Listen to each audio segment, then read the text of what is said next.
हम्म। चलिए अब आप लोग लिखना प्रारंभ करें। 4 नंबर विपरीतार्थी या विलोम शब्द। शब्द और पद के अंतर्गत मैं पढ़ा रही थी अर्थ के आधार पर शब्दों के भेद। तो अर्थ के आधार पर शब्दों के 4 भेद हैं, जैसा कि मैंने आप लोगों को बताया था और लिखाया भी था। एकार्थी शब्द, अनेकार्थी शब्द, समानार्थी शब्द या पर्यायवाची शब्द, या फिर विपरीतार्थी या विलोम शब्द। यहाँ तक हो गया था सभी बच्चों का? यहाँ तक आप लोग लिख लिए थे? हेलो, हाँ? जवाब क्यों नहीं दे रहे हो बच्चों? हेलो, यहाँ तक हो गया था ना? हाँ, विपरीतार्थी या विलोम शब्द हो गया था। चौथा पॉइंट, चौथा पॉइंट हुआ था या नहीं? टेल मी, जल्दी बोलो। चौथा पॉइंट हो गया था? अच्छा, तो समानार्थी या पर्यायवाची तक ही हुआ था?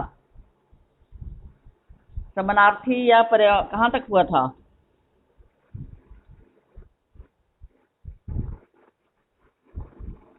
प्रयोग के आधार पर मैंने लिखाया था कि शब्दों के 2 भेद होते हैं, उनके बारे में मैंने लिखाया था, विकारी और अविकारी। तो ये मैंने लिखा दिया है, विकारी और अविकारी। तो प्रयोग को प्रकार्य भी बोलते हैं, प्रयोग को प्रकार्य भी बोलते हैं। कल किसी बच्चे ने मुझसे प्रश्न पूछा था, क्वेश्चन नंबर 4 में मैंने जो क्वेश्चन आप लोगों को दिया है उसमें किसी बच्चे ने मुझसे पूछा है कि व्याकरणिक प्रकार्य के आधार पर शब्द के कितने भेद हैं, उन्हें स्पष्ट कीजिए। तो प्रकार्य का मतलब ही है प्रयोग। प्रयोग के बगल में ब्रैकेट में लिख लो प्रकार्य। आ रही बात समझ में? प्रकार्य और प्रयोग सेम चीज है, ठीक है? क्वेश्चन में आप लोगों को दिक्कत ना हो इसीलिए इसमें लिख लीजिए आप लोग, व्याकरणिक प्रकार्य के आधार पर शब्द के कितने भेद हैं, यानी प्रकार्य और प्रयोग।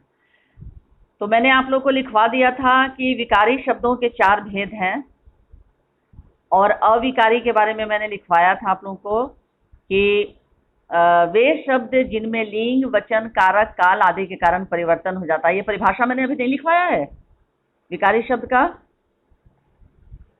हाँ, लिखवा दिए हैं। और ये विकारी शब्दों के 4 भेद हैं, संज्ञा, सर्वनाम, विशेषण और क्रिया, ये भी लिखवा चुकी हूँ। विकारी शब्दों के 4 भेद हैं, ये भी लिखवा चुकी हूँ। तब संज्ञा से आप समझ रहे हैं, किसी भी स्थान, जैसे राम, पटना, हाथ, लड़का, किताब, बचपन, ढेर, ये सब के कौन से शब्द हो गए? संज्ञा। सर्वनाम, मैं, तू, वह, यह, इसे, ये क्या हो गया? सर्वनाम हो गया ना? उसके बाद फिर विशेषण। विशेषण यानी किसी के अच्छाई, किसी की बुराई के बारे में बताना। अच्छा, बुरा, नीला, पीला, भारी, मीठा, बुद्धू आदि, ये सब क्या, इन शब्दों को क्या कहेंगे? विशेषण, यानी विशेषता बताने वाले शब्द। नेक्स्ट है क्रिया। खेलना, कूदना, सोना, जागना, रोना, हंसना, ये कौन से शब्द हो गए? क्रिया। क्योंकि इन शब्दों से पता चलता है कि कोई काम हो रहा है।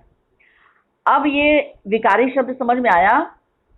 विकारी यानी जिसमें वे शब्द जिनमें लिंग, वचन, कारक, काल आदि के कारण परिवर्तन हो जाए, यानी बदलाव हो जाए, ऐसे शब्दों को हम कहते हैं विकारी। अब जैसे देख लीजिए, उदाहरण मैंने आप लोगों को बताया था कि लड़का पढ़ रहा है, लेकिन जैसे ही लिंग परिवर्तन होगा क्या होगा? लड़की पढ़ रही। Very good.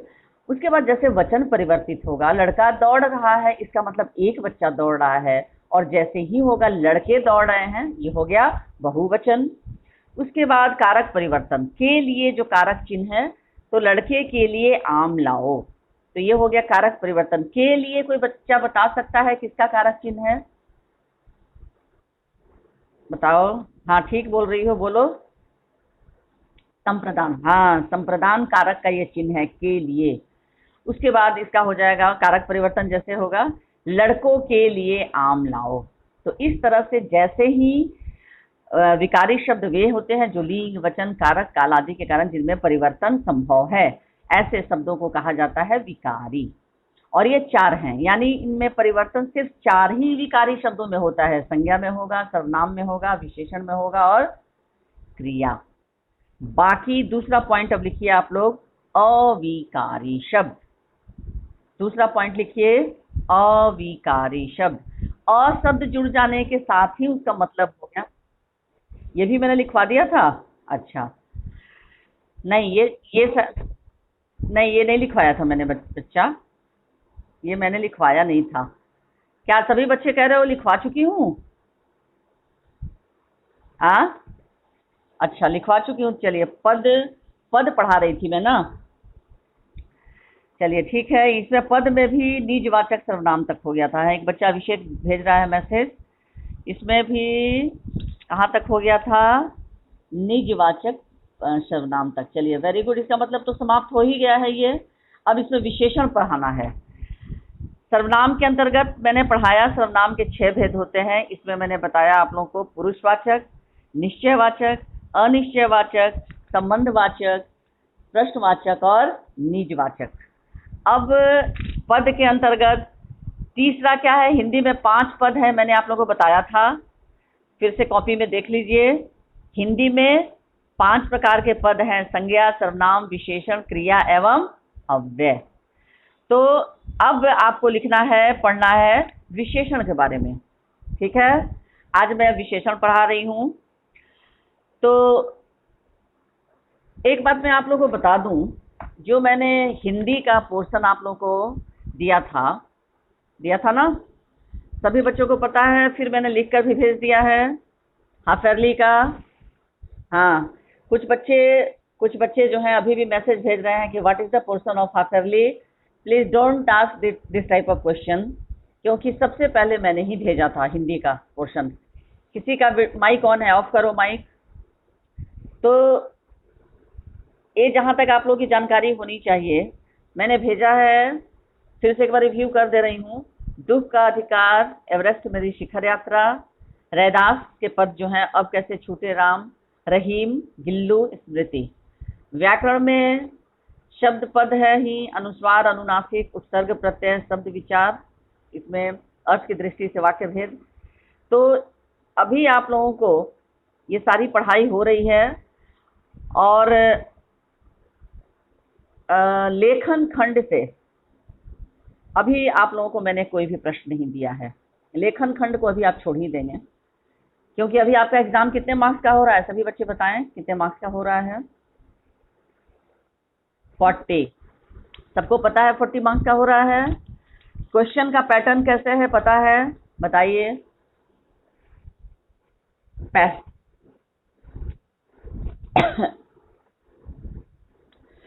वन वर्ड जो आपका क्वेश्चन है, सबसे पहले मैं बता दूं, एमसीक्यू जो है वो 10 मार्क्स का है। ठीक है, उसके बाद एमसीक्यू के बाद 2 नंबर के प्रश्न जो हैं वो आप 1 वाक्यों में लिखें या फिर 2 वाक्यों में लिखें, जिसको कहा गया है डिस्क्रिप्टिव, शॉर्ट डिस्क्रिप्टिव क्वेश्चन। उसको आप 1 या 2 वाक्यों में। तो हिंदी लिटरेचर के बारे में और मुझे इंग्लिश के बारे में जहाँ तक ये है कि इसको आप 1 वाक्य में आंसर आपका पूरी तरह से पूरा नहीं हो पाएगा, तो इसके लिए कम से कम 2 वाक्य में आप लिखेंगे। तो 10 इंटू 2 मार्क्स का है ईच क्वेश्चन। 10 मार्क्स का 10 क्वेश्चन है, तो 2 नंबर के, ये 20 हो गए। और सेक्शन 3 में आपका डिस्क्रिप्टिव क्वेश्चन है जो 70 से 80 शब्दों में है।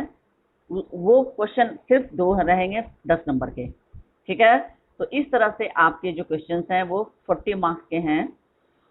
और सभी बच्चों को आपके क्लास टीचर ने ग्रुप पर भेज दिया होगा कि कैसे आपको एग्जाम देना है स्नैप वर्क पे जाके। समझ में आ रही है बात? हाँ, सभी बच्चे देखे हो? यस और नो में जवाब दो। तुम लोग जवाब क्यों नहीं देते हो? हाँ, तो अभी संडे, 2 संडे, 6 तारीख को और 13 तारीख को आपका टेस्ट उसी के आधार पर होगा। जैसे जैसे टीचर ने आप लोगों को भेजा है कि स्नैप होमवर्क पे जाके आपको अपडेट कर लेना है अपना एडमिशन नंबर वगैरह सब चीज़, तो वो कंप्लीट कर लीजिएगा। और किस स्टेप को फॉलो करना है वो सारा भेज दिया गया है। उसको आप लोग जब क्लास ओवर होता है तो उसको बैठकर ध्यानपूर्वक देखेंगे और उसी के अकॉर्डिंगली आपको टेस्ट देना है। ठीक है, तो क्वेश्चन का लिंक जाएगा, लिंक को आप लोग दाबिएगा, ऑन कीजिएगा, आपका स्नैप वर्क के थ्रू आपका एग्जाम होगा। ठीक है, तो इस तरह से आपके क्लास टीचर ने बताया होगा, और उसको वीडियो को भी आप लोग देखेंगे तो बहुत कुछ समझ में आ जाएगा, सारा स्टेप्स उसमें दिया हुआ है। तो इस तरह से ये आपको जो पोर्शन है सिर्फ गद्य पद्य संचयन का और व्याकरण का भी अब कर लीजिएगा।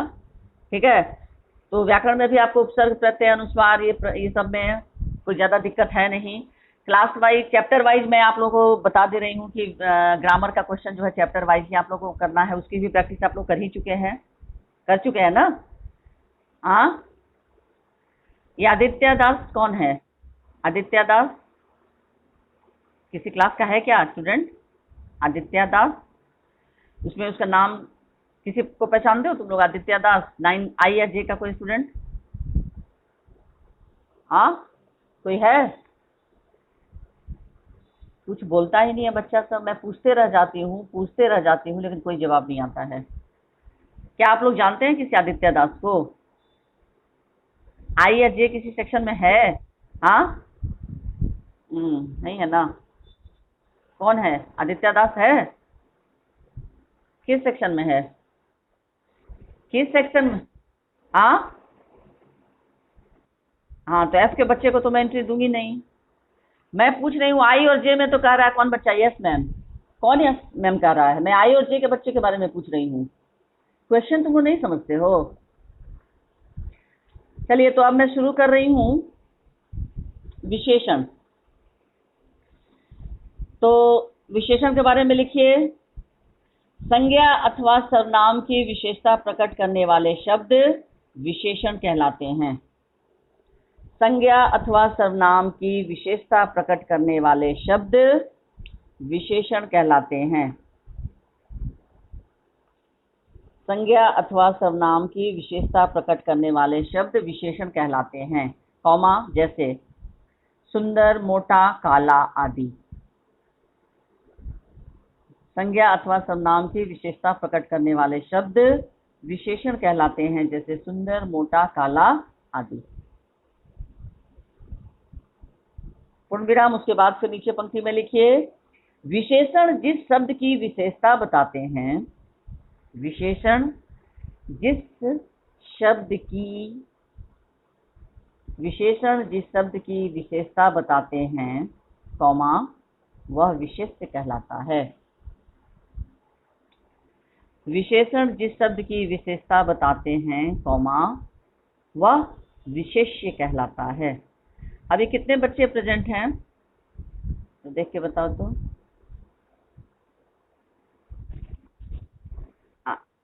अच्छा, ठीक है। हाँ, तो लिखिए, विशेषण जिस शब्द की विशेषता बताते हैं, कॉमा, वह विशेष्य कहलाता है। जैसे समझिए आप लोग, गाय काली है। काली शब्द क्या हुआ बच्चा? काली शब्द, हाँ हाँ। और हाँ, तो किसकी विशेषता बताई जा रही है? गाय की। तो गाय इसमें क्या हो गया? गाय क्या हो गया? गाय, हाँ, वेरी गुड। गाय जो है वो विशेष्य हो गया, ठीक है। और काली जो है वो विशेषण हो गया। हाँ, क्योंकि गाय की विशेषता बताई जा रही है। गाय की विशेषता, गाय कैसी है? काली है, तो ये हो गया विशेष्य। समझ में आया सबको? नेक्स्ट, विशेषण के भेद। जल्दी से लिखिए, विशेषण के भेद। विशेषण के 4 भेद हैं। विशेषण के भेद, विशेषण के 4 भेद हैं। विशेषण के 4 भेद है। आदित्य दास एंटर करना चाहता है, बट ये अगर F का है तो इसको मैं एंटर नहीं दूंगी, क्योंकि 9I और J का ये बच्चा नहीं है। क्यों ये एंटर कर रहा है, आई डोंट नो। चलिए ठीक है, एंटर तो दूंगी नहीं। चलिए लिखिए फिर। विशेषण के निम्नलिखित 4 भेद हैं। पहला लिखिए, गुणवाचक विशेषण। पहला लिखिए, गुणवाचक विशेषण। डैश जो शब्द संज्ञा अथवा सर्वनाम की संख्या का बोध कराते हैं, जो शब्द संज्ञा अथवा सर्वनाम की संख्या का बोध कराते हैं, जो शब्द संज्ञा अथवा सर्वनाम के गुण दोष, जो शब्द संज्ञा अथवा सर्वनाम के गुण दोष, गुण दोष, गुण का मतलब होता है, क्या होता है बताइए? गुण का मतलब किसी की अच्छाई, गुण शब्द का अच्छाई, और दोष यानी उसकी कमियां या उसकी बुराई। तो जो शब्द संज्ञा अथवा सर्वनाम के गुण दोष में योजक चिन्ह होगा, कॉमा, रंग, कॉमा, रंग, कॉमा, आकार, कॉमा, स्थान, कॉमा, दशा, कॉमा, काल आदि का बोध कराते हैं। जो शब्द संज्ञा अथवा सर्वनाम के गुण दोष, कॉमा, रंग, आकार, स्थान, दशा, काल। कोई बच्चा मुझे बता सकता है दशा का उदाहरण क्या हो सकता है? दशा, द तालाब श आकार, दशा में स्थिति, दशा मतलब स्थिति। तो इसमें क्या उदाहरण हो सकता है बताइए? दशा में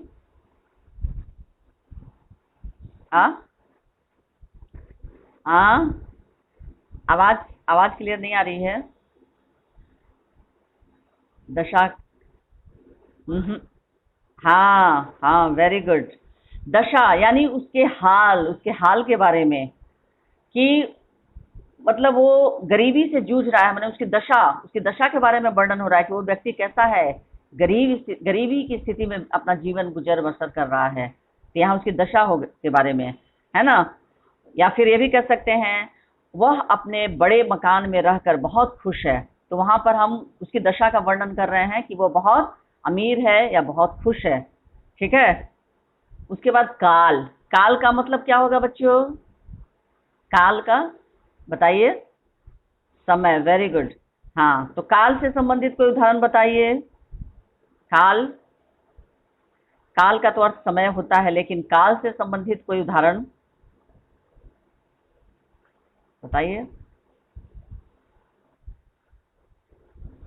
तो इसमें काल कहाँ हुआ? इसमें काल कहाँ आया, समय कहाँ आया बताइए।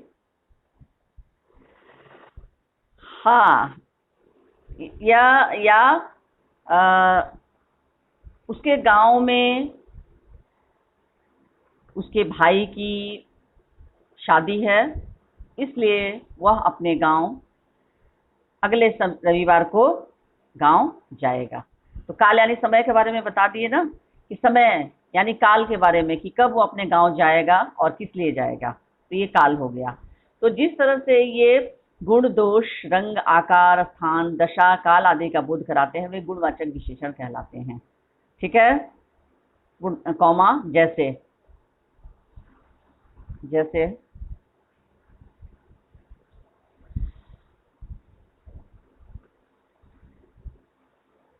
मेरी तलवार बहुत तेज है। यहाँ तेज से मतलब तलवार की जो धार है वो बहुत तेज है, इसीलिए मेरी तलवार बहुत तेज है। ज के नीचे नुक्ता लगेगा, मेरी तलवार बहुत तेज है। उसके बाद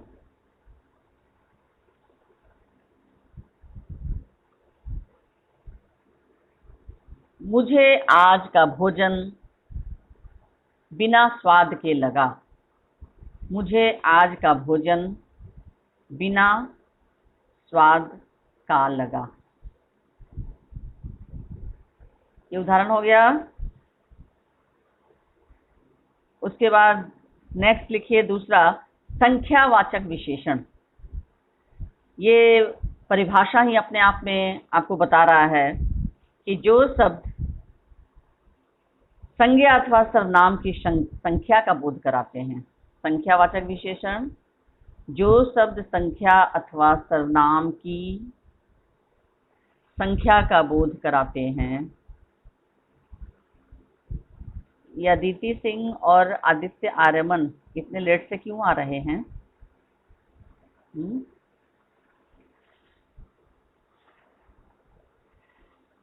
जो शब्द संज्ञा अथवा सर्वनाम की संख्या का बोध कराते हैं।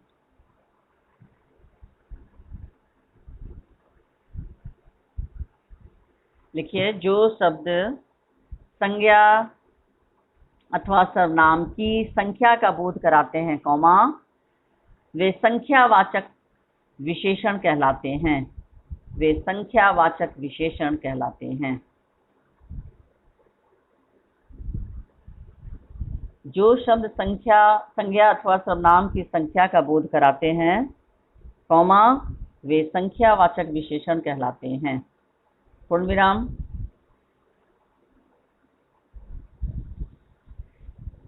लिखे सब लोग यहाँ तक हुआ सबका?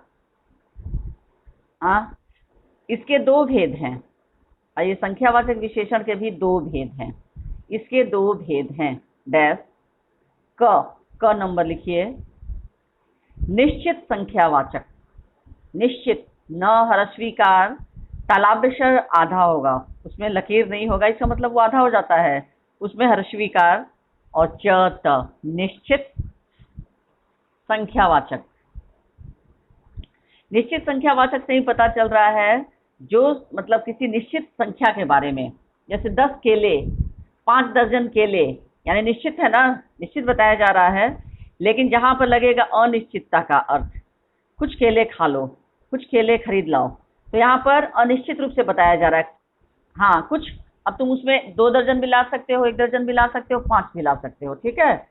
तो निश्चित संख्यावाचक, जो शब्द विशेष्य की निश्चित संख्या का बोध कराते हैं। जो शब्द विशेष्य, वह ह्रस्वीकार, तालाब्य षकार, आधा मूर्धन्य स, य।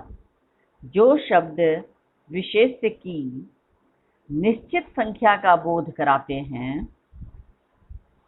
जो शब्द विशेष्य की निश्चित संख्या का बोध कराते हैं, कॉमा, वे निश्चित संख्यावाचक विशेषण कहलाते हैं। वे निश्चित संख्यावाचक विशेषण कहलाते हैं।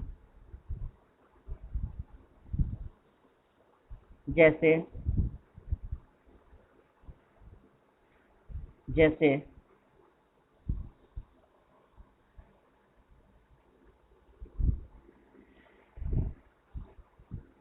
हमारे घर में कुल 5 लोग रहते हैं। जैसे हमारे घर में कुल 5 लोग रहते हैं, तो किसकी संख्या के बारे में बताया जा रहा है बच्चों? बताइए, हमारे घर में कुल 5 लोग रहते हैं, किसकी संख्या के बारे में बताया जा रहा है? किसकी? इसमें विशेष क्या हुआ? कौन सा शब्द?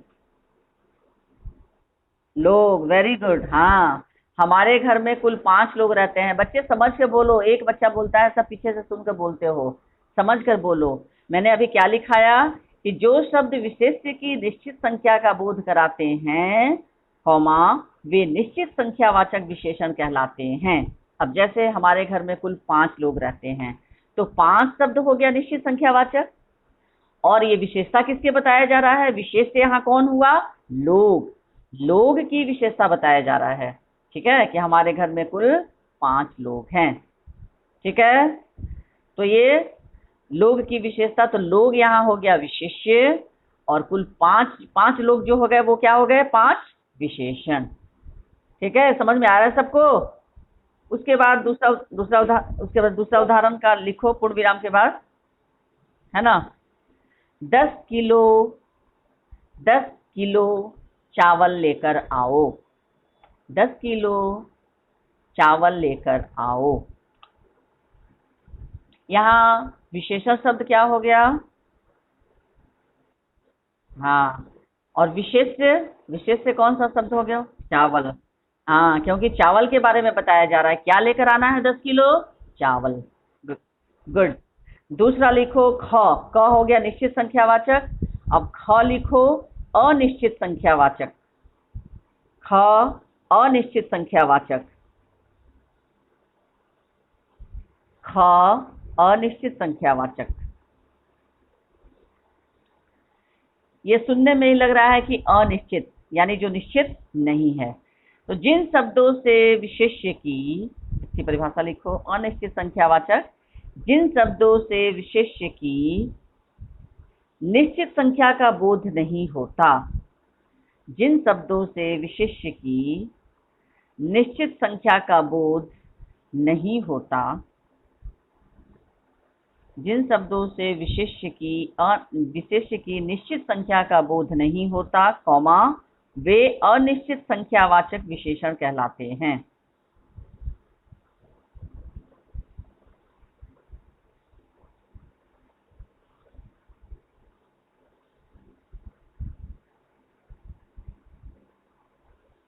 वे अनिश्चित संख्यावाचक विशेषण कहलाते हैं जिसमें निश्चित नहीं है। ठीक है, जिन शब्दों से विशेष्य की निश्चित संख्या का बोध नहीं होता, वे अनिश्चित संख्यावाचक विशेषण कहलाते हैं। ठीक है, जिसमें निश्चित रूप से कुछ नहीं कहा जा सकता। जैसे सभी अंग्रेजी के विद्वान हो जाते।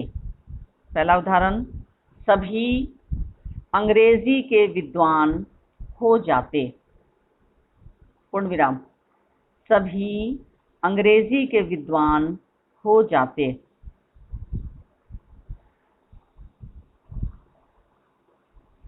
सभी अंग्रेजी के विद्वान हो जाते। इसमें बताइए कौन सा शब्द है जो अनिश्चित संख्यावाचक है?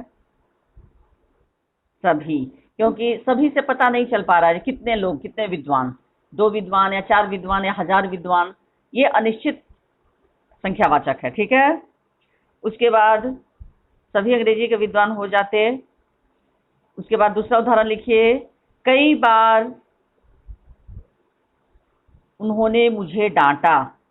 कई बार उन्होंने मुझे डांटा। कई बार उन्होंने मुझे डांटा। आ रहा है सबको समझ में? कई बार उन्होंने मुझे डांटा, तो इसमें कौन सा शब्द हो गया अनिश्चित संख्यावाचक? कई बार।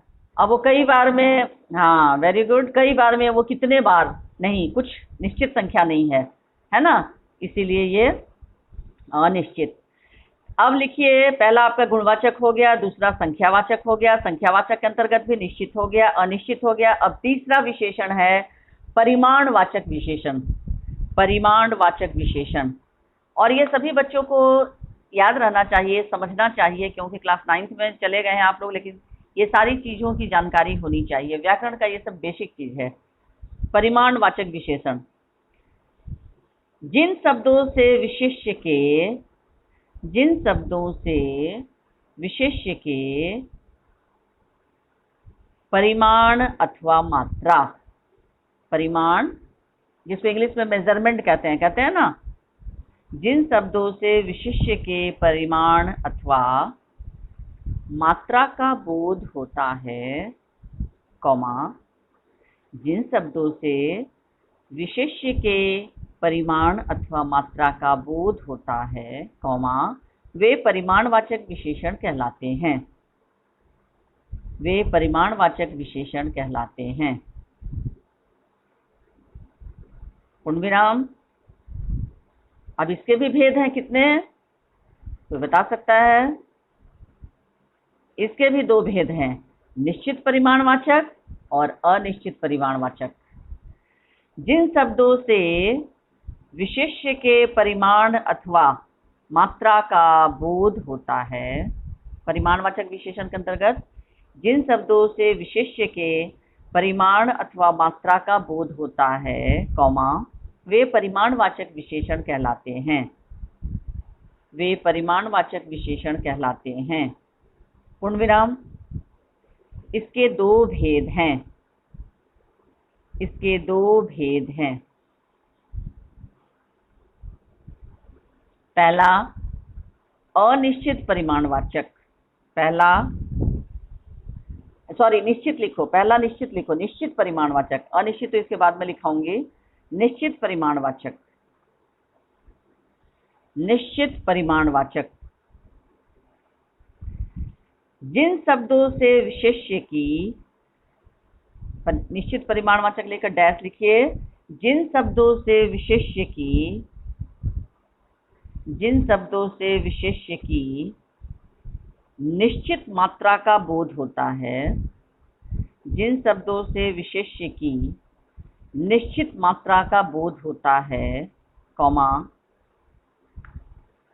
जिन शब्दों से विशेष्य की निश्चित मात्रा का बोध होता है, कॉमा, वे निश्चित परिमाणवाचक विशेषण कहलाते हैं। जिन शब्दों से विशेष्य की निश्चित मात्रा का बोध होता है, कॉमा, वे निश्चित परिमाणवाचक विशेषण कहलाते हैं। जैसे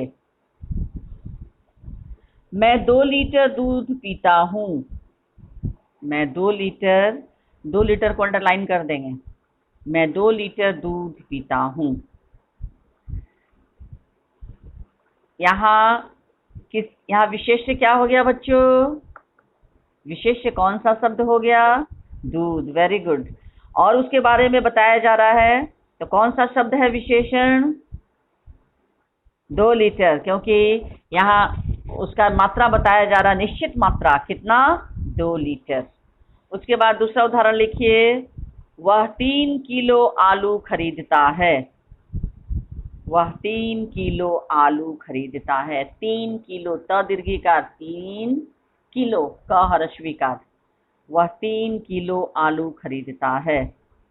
इसमें विशेष्य कौन सा हो गया? कौन सा शब्द विशेष हो गया? आलू। और विशेषण 3 किलो। हाँ, वेरी गुड। इसके बारे में बता रहा है। तो निश्चित परिमाणवाचक, यानी 2 लीटर और 3 किलो कहने से हमें पूरी तरह से बात समझ में आ रही है कि यहाँ पर निश्चित परिमाणवाचक के बारे में मात्रा जो है, नाप तौल जो है, वो 2 लीटर है और 3 किलो है। उसके बाद लिखिए, ये अ हो गया निश्चित परिमाणवाचक। अब ब में लिखिए अनिश्चित परिमाणवाचक। ब ब्रैकेट में ब लिखकर लिखिए अनिश्चित परिमाणवाचक।